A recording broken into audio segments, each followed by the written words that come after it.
कई बार तारीख पर माननीय न्यायालय ने ये फरमाया था कि पत्नी इनकम टैक्स पेयर है अथवा नहीं, तो आपने फरमाया था कि अगली बार इसका जवाब पूछ के आइडेंटिफिकेशन नहीं होगा, वो उसका आइडेंटिफिकेशन नीचे हो गया है। नहीं सर, पूछा गया था और आपने जवाब के लिए समय पिछले अदालत में क्या बोला, ये हमको जो लॉ मालूम है उसके मुताबिक हम चलेंगे। हाँ सर, तो अब आज जो इनकम टैक्स पेयर है सर, आपने वारंट के खिलाफ लगाया ना? नहीं सर, ये लगाया कि ये जो आप पेमेंट दिलवा रहे हैं ये इनकम टैक्स पेयर है। और जब 2005 आप कोई वकील साहब एंगेज करिए, वो ज्यादा ना समझ पाएंगे, आपको लॉ नहीं मालूम, आप फैक्ट से। सर मुझे तो माननीय न्यायालय ने जो फरमाया मेरे सामने, और आपने उसके लिए समय मांगा था कि अगर इनकम टैक्स पेयर है तो मैं पूछ के बताऊंगा। That is not the issue whether she is a income tax payer or not। तो इनकम टैक्स पेयर होगा तो मुझसे 125 की पहली शर्त है सर। ना जो नीचे नहीं, वो इन्होंने नहीं कराया मेरे को, तो साहब 498 का देखिए साहब, मैं ऑर्डर निवेदन कर देती ट्रायल कोर्ट ने ऑर्डर कर दिया, नहीं, उसकी फाइल हो गई। उसके बाद 17/2/20 को माननीय उच्च न्यायालय ने एक ऑर्डर पारित किया श्रीमान गुप्ता साहब ने कि अगर आपने 498 का केस जीत चुके हैं। एक ही बार लास्ट बताऊंगा, otherwise you engage the counsel और will pass the order. We know what is the law. This is a writ appeal arising out of the order passed by the bench in a writ proceedings where you have challenged issuance of a warrant. That's all. That is the only issue here. Sir मेरी 74 साल की, कितने साल की उम्र है, क्या है, आपको जो मेंटेनेंस दिया सही है गलत है, वो यहाँ एग्जामिन नहीं होगा, वो अपील में होगा। आपके जो ओरिजिनल ऑर्डर को चैलेंज करो, आप किया होगा उसमें डिसाइड होगा। सर ओरिजिनल अपील की अपील करने पर 7/7/2008 को वो निरस्त भी हो चुका, फिर वापस ऑर्डर हुआ। 7/7/2008 को मेंटेनेंस ऑर्डर माननीय जिला न्यायाधीश श्रीमान हरदा, उन्होंने उसको निरस्त भी किया है, उसके बाद वापस राइज हुआ है।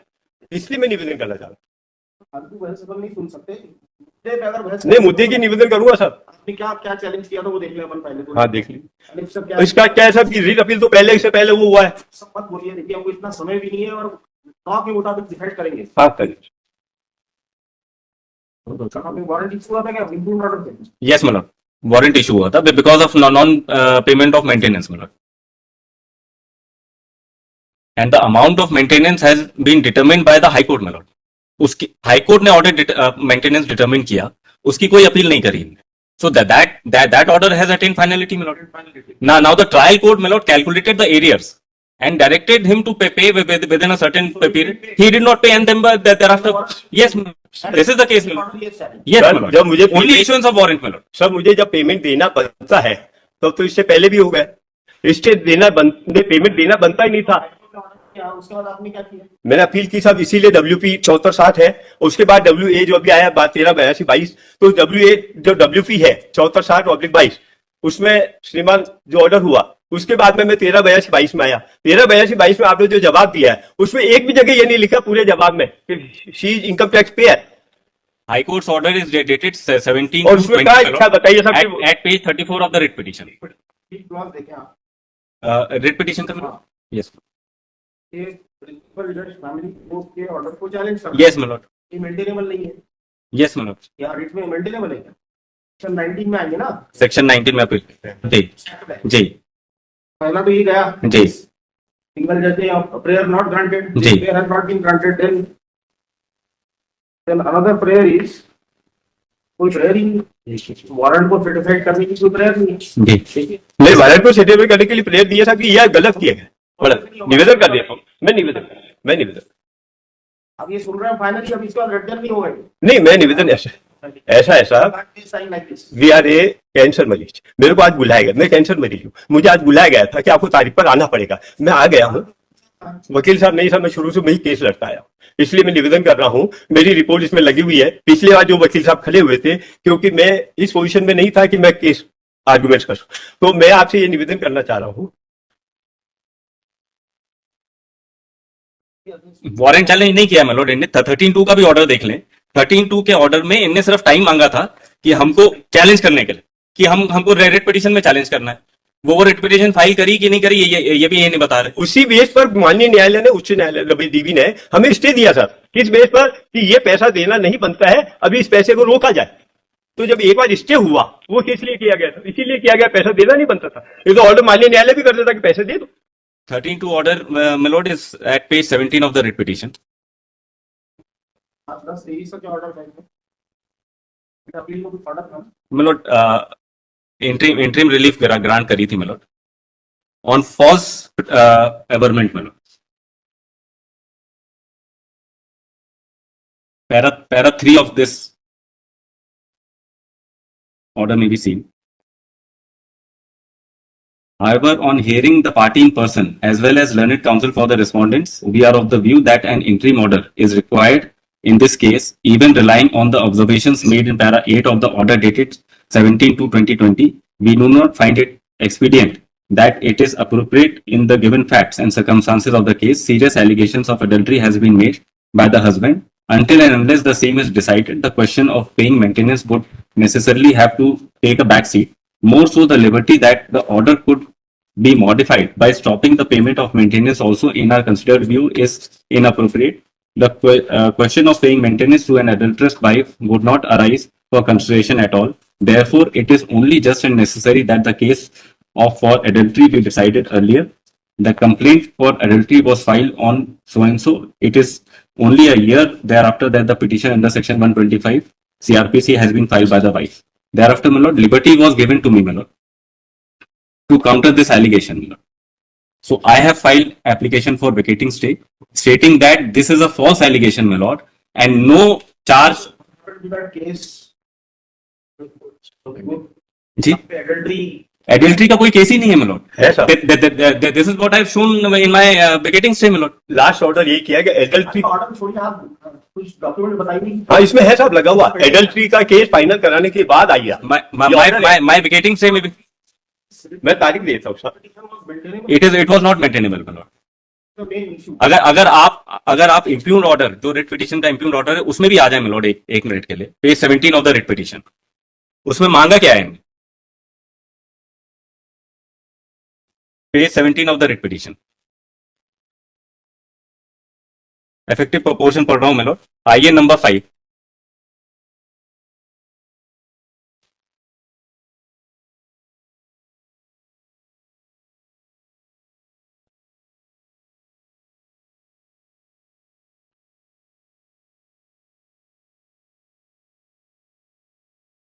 केस पेंडिंग है ऐसा बता रहे हैं। सभी कहाँ? पेंडिंग पड़े, सभी केस एडल्ट्री का पेंडिंग है। पेंडिंग एडल्ट्री एक पेंडिंग है, but that is not on adultery, not on adultery. नहीं,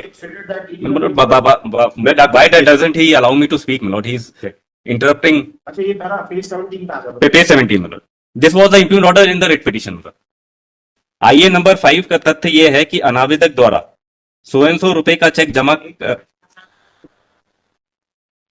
यस कहाँ पे?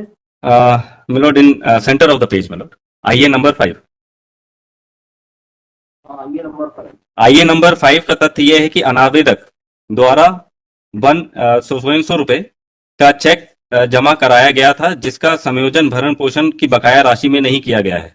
माननीय उच्च न्यायालय के निर्णय के अनुसार 1 वर्ष की भरण पोषण की राशि आवेदक गण प्राप्त करने का हकदार है, जबकि दिनांक 30/11/2010 से दिनांक 24/4/2012 तक भरण पोषण की राशि के दिलाए जाने का आदेश दिया गया है। अंतरिम भरण पोषण की राशि बकाया न होने के बावजूद भी भरण पोषण दिलाए जाने का आदेश दिलाया गया है। भरण पोषण की राशि रिट याचिका प्रस्तुत कर स्थगन प्राप्त करना चाहता है। This was the prayer in the आईए number 5 that he wants to file a writ against the order directing him to pay a certain sum of money, करना चाहता है। इस आधार पर 2 माह का समय दिया जाने का अनुरोध किया गया है।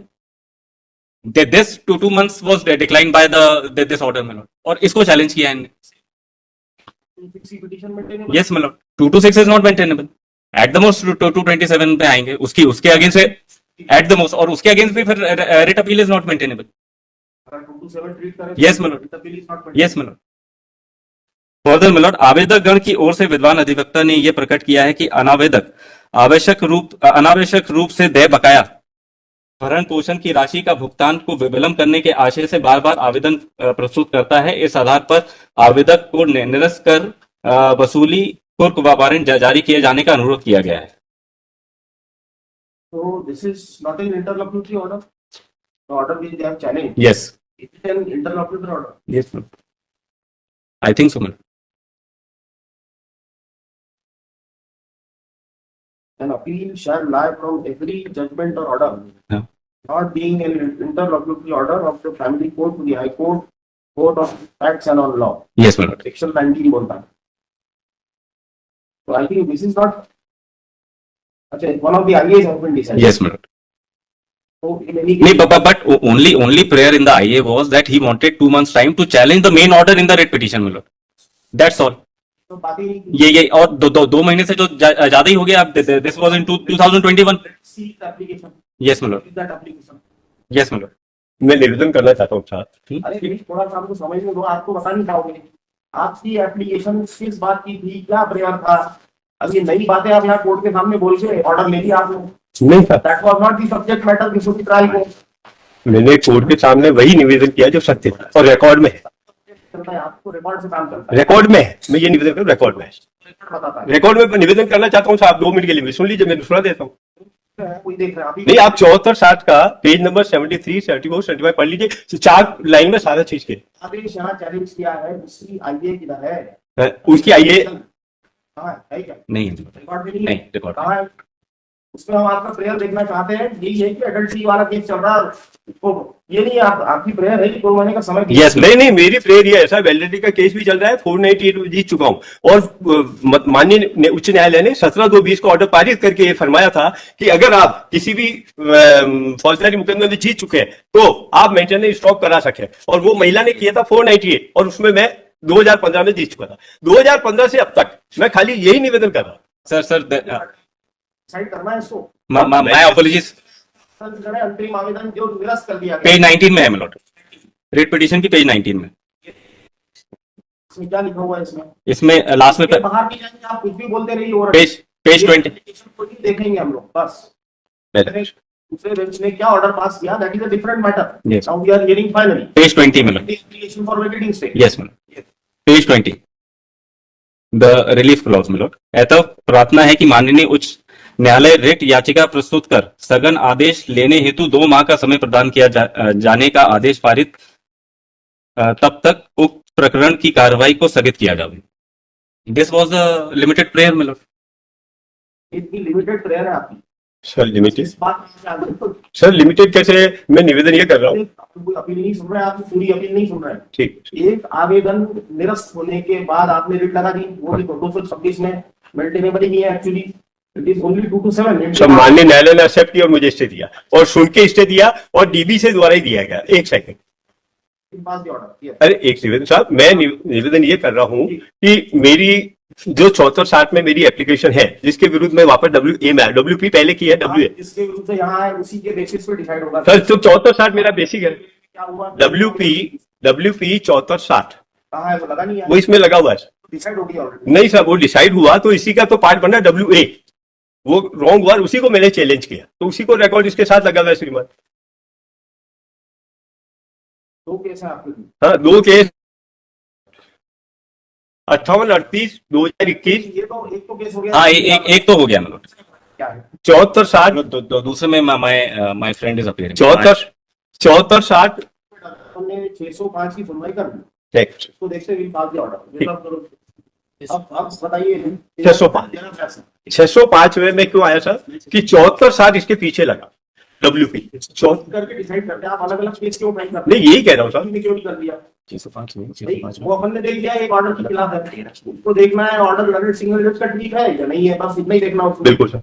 उसके अलावा और स्कोप एनलार्ज नहीं कर सकते उसका. जैसा आप बोलेंगे कि एडल्ट्री देखो, ये देखो, वो केस पेंडिंग है, ये सब इसकी जरूरत ही नहीं है उसको. तो सब में 74-60 में जो डॉक्यूमेंट्स लगाए मैंने जो इस 1382-22 605/23 का जो बताइए आप. तभी सुन रहे हैं अपन. वो आपकी रिट पिटीशन तो डिसाइडेड है ऑलरेडी. वो अलग है सर. वो उसका केस नंबर 58-38-21. ये आपको जो निवेदन कर रहा हूँ सब ये केस है 605/23 जो WA है और इसका जो बेसिक है वो WP है जो है 74-60/22 और उसके अंदर जो डॉक्यूमेंट गलत नंबर बता रहे हैं my lord. ये गलत नंबर बता रहे हैं. क्या बता रहे हैं? कोई बात नहीं, मैं वापस निवेदन में लिखूंगा. अभी जो सुन रहे हैं आपकी जो रिट अपील सुन रहे हैं उसका नंबर है 1382 1382 है ना. ये अराइज हो रही है WP 74-60. 74-60 है ना. मैं 74-60 को निवेदन करना चाहता हूँ. 74-60 का पेज नंबर 73.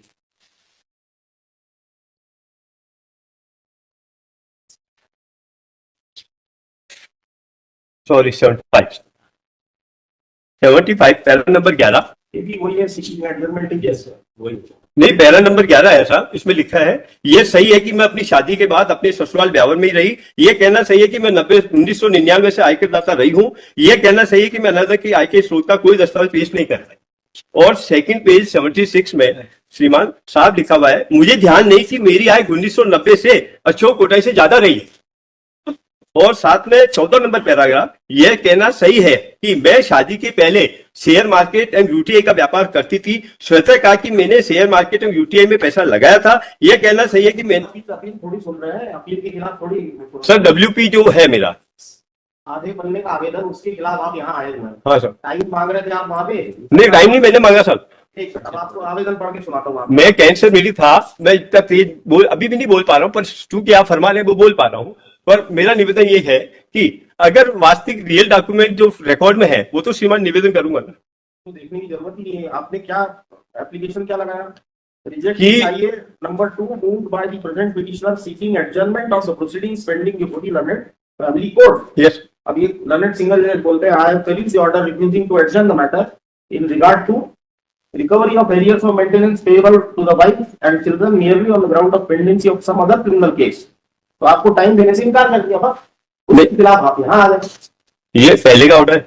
पूरे अलग अलग फैक्ट्स बता रहे हो, तो आपको टाइम सही दिया, सही रिव्यूज किया कि नहीं किया, इतना देखना है हमको बस। हाँ, वही तो निवेदन मैं कर रहा हूँ।